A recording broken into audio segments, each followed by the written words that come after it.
જય ગૌ માતા ખેડૂત મિત્રો, મારું નામ છે સાપરા ખેંગારભાઈ રણછોડભાઈ, ગામ કાશીપરા, તાલુકો સાયલા, જિલ્લો સુરેન્દ્રનગર.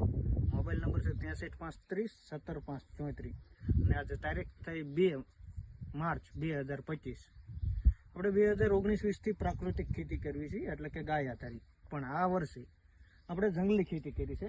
જંગલી ખેતીમાં એવું હોય છે કે એના અંદર આપણે ખેડ કરવાની નથી આવતી, ડાયરેક્ટ બીજ વાવી દેવાના જ આવે છે.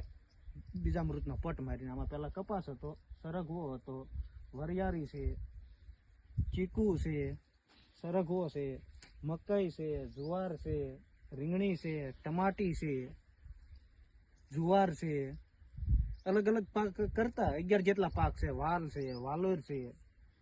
અને આમાં હાવ 0% ખર્ચમાં છે, 1 પણ રૂપિયાનો ખર્ચો થતો નથી. તો પણ અત્યારે એટલી મધુમાખી આવી છે.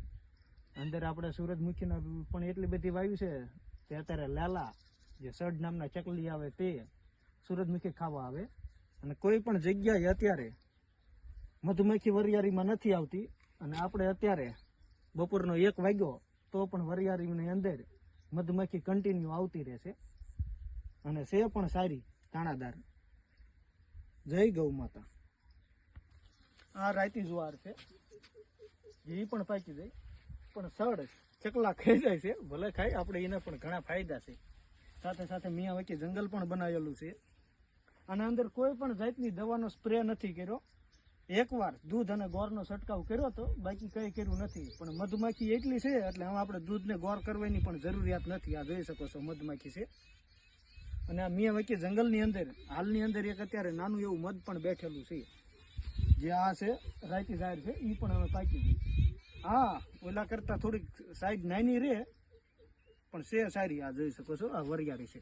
જો આપણે આ ટૂંક સમયમાં લણવાની છે, વાઢવાની નથી.